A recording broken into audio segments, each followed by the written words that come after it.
Hello friends, मैं शिवशंकर और आप मेरे साथ इस वीडियो में पढ़ेंगे 7th क्लास का ज्योग्राफी और उसके हम सेकेंड चैप्टर को आज अध्ययन करेंगे। ठीक है, और उसका नाम है हमारी पृथ्वी के अंदर, यानी कि जो पृथ्वी है वो कैसे बनी है, इसके अंदर क्या क्या है, इन बातों को हम अध्ययन करेंगे। ठीक है, तो चलिए देखते हैं कि क्या कुछ इसमें दिया हुआ है और हम लोग क्लास को शुरू करते हैं।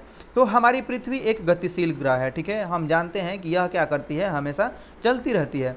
इसके अंदर एवं बाहर निरंतर परिवर्तन होता रहता है। ठीक है, ये भी एक सच्चाई है कि इसमें एक इसके अंदर हमेशा क्या होता है, परिवर्तन होता रहता है, एक निरंतर परिवर्तन होता रहता है इसमें। अब हम क्या देखते हैं कि विश्व के सबसे गहरी खान, ये क्या आप जानते हैं, इनको देख लेते हैं।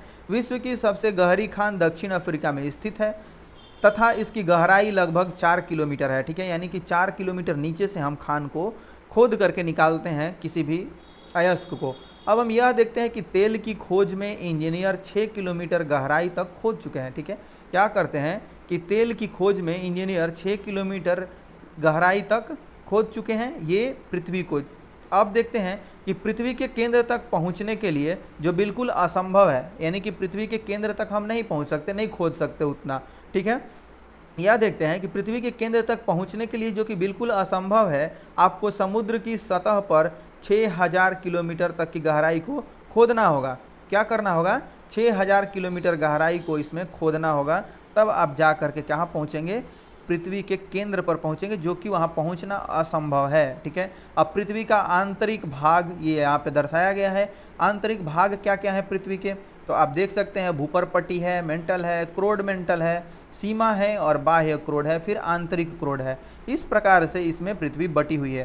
तो चलिए अब हम देखते हैं कि किस प्रकार से यह बटी हुई है और इसके अंदर क्या क्या चीज़ें पाई जाती हैं। तो सबसे पहले हम देखते हैं कि यह क्या है, पृथ्वी एक प्याज की तरह है। ठीक है, और पृथ्वी एक प्याज की तरह है और हम देखते हैं कि इसके ऊपर क्या है, संकेंद्री परतें बनी हुई हैं, बहुत सारी संकेंद्री परतें बनी हुई हैं। अब देखते हैं कि पृथ्वी की सतह की सबसे ऊपरी परत को हम परपट्टी कहते हैं। ये यानी कि जब जो सबसे ऊपरी परत है इसको हम परपट्टी बोलते हैं। ठीक है, यह सबसे पतली परत होती है, यह परत सबसे पतली होती है। यह महाद्वीपीय सन्नति में 35 किलोमीटर एवं समुद्री सतह में केवल 5 किलोमीटर तक होती है। यानी कि जो सी कोस्ट एरिया है, सी कोस्ट लाइन है, माने समंदर से सटा हुआ जो क्षेत्र है, वहाँ पर कितनी पाई जाती है, 5 किलोमीटर पाई जाती है। ठीक है, लेकिन जो मैदानी इलाके हैं आपके महाद्वीप के सन्नति, यानी कि जो उससे लगते नहीं हैं, मैदान है, उधर कितना है, 35 किलोमीटर है। ठीक है, तो इस प्रकार से आप इसको समझ सकते हैं। अब हम क्या देखते हैं कि महाद्वीपीय सन्नति मुख्य रूप से सिलिका एवं एल्युमिनियम जैसे खनिजों से बना है। ये जो महाद्वीपीय सन्नति है, यानी कि जो समंदर से दूर के एरिया हैं, वो क्या है, किससे बने हुए हैं, सिलिका और एल्युमिनियम जैसे खनिज से बने हुए हैं। ठीक है, ये इन्हीं की सियाल बोलते हैं। सियाल यानी कि सी सिलिका तथा एल एल्युमिनियम, इससे ये बने हुए, इसीलिए इनका नाम क्या है, सियाल पड़ा है, सिलिका और एल्युमिनियम से बने होने के कारण। अब हम क्या देखते हैं कि महासागर की परपट्टी जो होती है वह किससे बनी होती है, महासागर की परपट्टी मुख्यतः सिलिका एवं मैग्नीशियम की बनी हुई है। ठीक है, इसे हम क्या कहते हैं, सीमे कहते हैं, यानी कि सी से सिलिका और मै से मैग्नीशियम। ठीक है, इसीलिए इसको क्या कहा जाता है, सीमे कहा जाता है।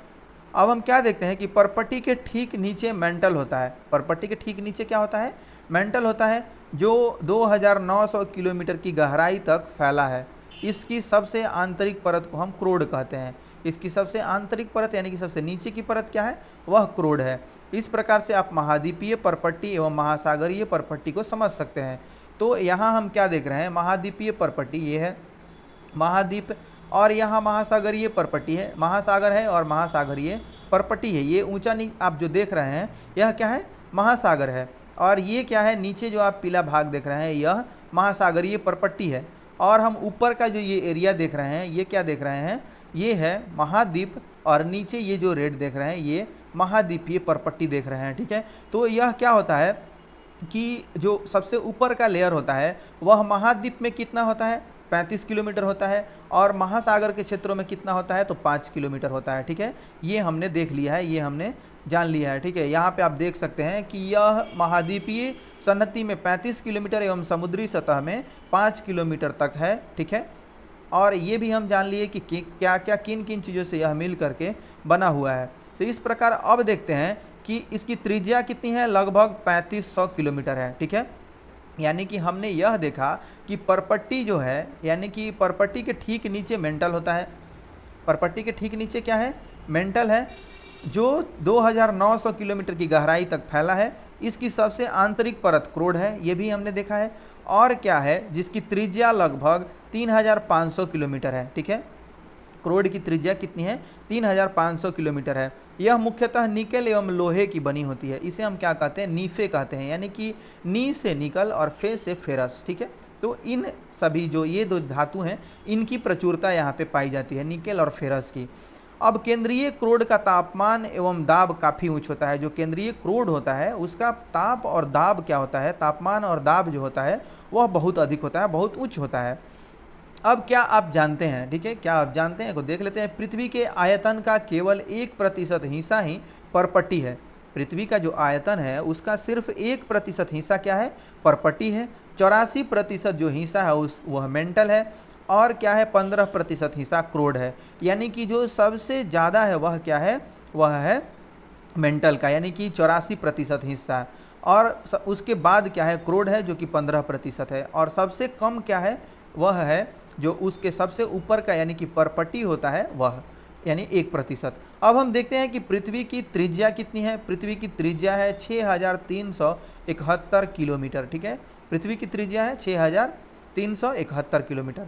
अब हम देखते हैं कि शैल एवं खनिज क्या है, ठीक है।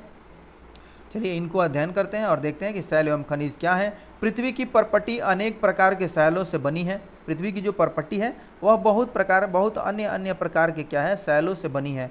अब पृथ्वी की परपट्टी बनाने वाले खनिज पदार्थ के किसी भी प्राकृतिक पिंड को हम शैल कहते हैं।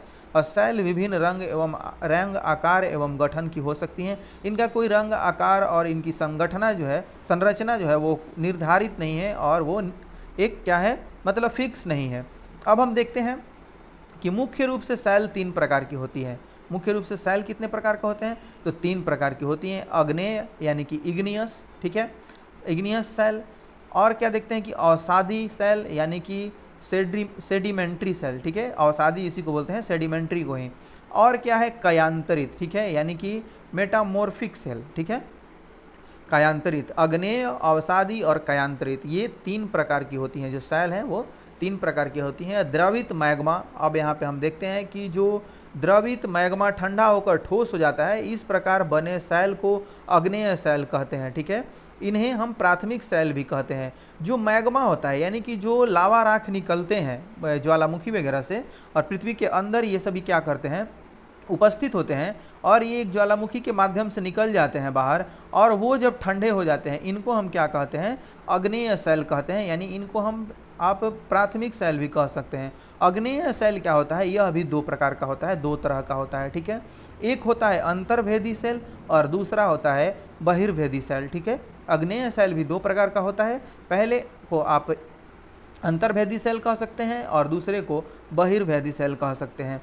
अब हम यह देखते हैं कि वास्तव में आग की तरह लाल द्रवित मैग्मा ही लावा है, जो पृथ्वी के आंतरिक भाग से निकलकर सतह पर आता है।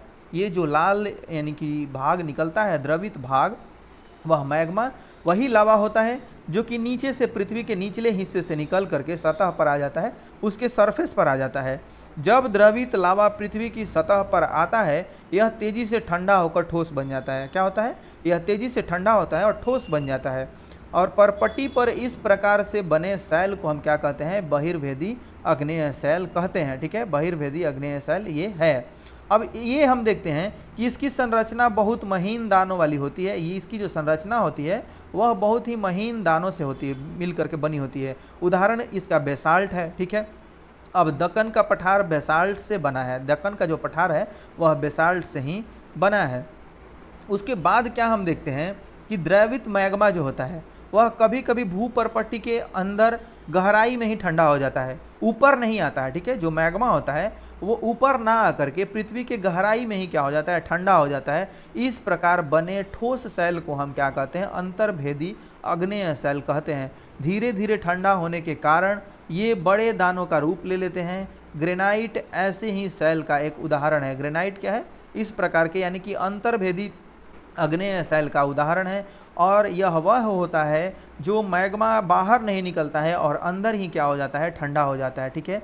वह उसी को हम बोलते हैं अंतर्भेदी आग्नेय शैल, और ग्रेनाइट इसका उदाहरण है। अब हम देखते हैं कि इग्नियस क्या है, यानी कि जो आप ये देख रहे हैं कि आग्नेय चट्टान है, आग्नेय को हम क्या बोलते हैं, इग्नियस बोलते हैं। तो इग्नियस क्या है, एक लैटिन शब्द है और जिसका अर्थ होता है, इग्नियस का अर्थ होता क्या है, इग्निस का, इग्नियस, इग्नियस किससे लिया गया है, तो ये लैटिन शब्द इग्निस से लिया गया है, ठीक है, जिसका अर्थ होता है अग्नि, अग्नि, ठीक है, यानी कि आग। अब हम देखते हैं कि सेडिमेंट्री, सेडिमेंट्री क्या है, यह भी लैटिन शब्द है जो सेडिमेंटम से लिया गया है, ठीक है, सेडिमेंटम से लिया गया है और इसका अर्थ होता है स्थिर, यानी कि परिवर्तन नहीं होने वाला। अब देखते हैं कि मोटामॉर्फिक क्या होता है, तो यह भी क्या है, एक ग्रीक शब्द है जो मेटामॉर्फस से लिया गया है और इसका अर्थ होता है रूप परिवर्तन, यानी कि रूप में बदलाव। आगे देखते हैं, ये आपने देख लिया कि इग्नियस, सेडिमेंट्री और मेटामॉर्फिक जो है वो किन को हम बोलते हैं और ये किस प्रकार से किन शब्दों से लिए गए हैं। अब देखते हैं कि जीवाश्म क्या है, ठीक है, जीवाश्म यानी कि सैलों की परतों में दबे मृत पौधों एवं जंतुओं के अवशेषों को हम जीवाश्म कहते हैं, ठीक है, इसके बारे में हम पढ़ भी चुके हैं पहले। अब हम देखते हैं कि सैल लुढ़क कर, ठीक है, चटक कर तथा एक दूसरे से टकरा कर छोटे छोटे टुकड़ों में टूट जाती हैं। सैल क्या होते हैं, लुढ़क कर, टकरा कर और ये चटक कर क्या होती हैं, ये टूट जाती हैं छोटे छोटे टुकड़ों में। इन कणों को अवसाद कहते हैं हम, ये जो कण हैं, ये छोटे छोटे जो कण होते हैं इनको हम अवसाद कहते हैं। ये अवसाद हवा, जल आदि के द्वारा एक स्थान से दूसरे स्थान पर पहुंच जाते हैं। क्या होते हैं, हवा इनको एक जगह से दूसरे जगह पहुंचा देती है, पानी से भी पहुंच जाते हैं, ये इस तरह से वहाँ दूसरे जगह चले जाते हैं। ये अदृश्य अवसाद बनकर एवं कठोर होकर सैल की परत बनाते हैं। इस प्रकार की सैलों को हम अवसादी सैल कहते हैं। उदाहरण के लिए बलुआ पत्थर, रेत के दाने, ये क्या बनते हैं, सभी इसी से बनते हैं, अवसाद से बनते हैं, ठीक है। इनके उदाहरण कौन कौन है, अवसादी चट्टान के, अवसादी सैल के, तो उदाहरण है इसके बलुआ पत्थर, रेत के मैदानों से बना है, ठीक है, यानी कि रेत अवसाद के रूप में एक परिवर्तन हुआ उसका और वह बन गया बलुआ पत्थर, ठीक है। इस प्रकार से हम देखते हैं कि इन सैलों में क्या होता है, पौधों, जानवरों एवं अन्य सूक्ष्म जीवाणुओं जो कभी इन सैलों पर रहे हैं, इनके क्या होते हैं, जीवाश्म भी हो सकते हैं, इनके इस पर जीवाश्म भी हो सकते हैं और उस पर आप इनके दाग भी देख सकते हैं, ठीक है। इस प्रकार से आग्नेय सैल का निर्माण होता है। आग्नेय एवं अवसादी सैल उच्च ताप एवं दाब के कारण कयांतरित सैलों में परिवर्तित हो जाते हैं। ये जो आग्नेय सैल होता है और अवसादी सैल होता है वह क्या होता है, उच्च ताप एवं दाब के कारण कयांतरित सैल में परिवर्तित हो जाता है। उदाहरण के लिए कयांतरित सैल का उदाहरण क्या है, तो चिकनी मिट्टी जो होती है स्लेट में एवं चूना पत्थर संगमरमर में क्या होता है, परिवर्तित हो जाता है। तो ये कयांतरित सैल के उदाहरण है, यानी कि ये जो आप देख रहे हैं चिकनी मिट्टी, ये क्या होता है, चिकनी मिट्टी स्लेट में हो जाता है, तो स्लेट क्या है, कयांतरित चट्टान है, ठीक है। अब चूना पत्थर संगमरमर में हो जाता है, तो संगमरमर क्या है, एक कयांतरित चट्टान का उदाहरण है, कयांतरित सैल का उदाहरण है, ठीक है। तो इस प्रकार से आप इसको समझ सकते हैं। अब हम क्या देखते हैं कि जो कुछ भी आप जानते हैं किस प्रकार से ये चेंज होते हैं, जो आप जो भी इनको देख रहे हैं, ये जो सैल हैं ये किस प्रकार से चेंज होते हैं, आपको जान करके यह आश्चर्य होगा कि किन्हीं निश्चित दशाओं में एक प्रकार की सैल चक्रीय तरीके से एक दूसरे में परिवर्तित हो जाती है। क्या होती है, एक दूसरे में ये परिवर्तित हो जाते हैं। एक सैल से दूसरे सैल में परिवर्तन होने की इस क्रिया को सैल चक्र हम कहते हैं, ठीक है, यानी कि ये सैल चक्र कहलाता है। अब द्रवित मैग्मा ठंडा होकर ठोस आग्नेय सैल बन जाता है, ठीक है।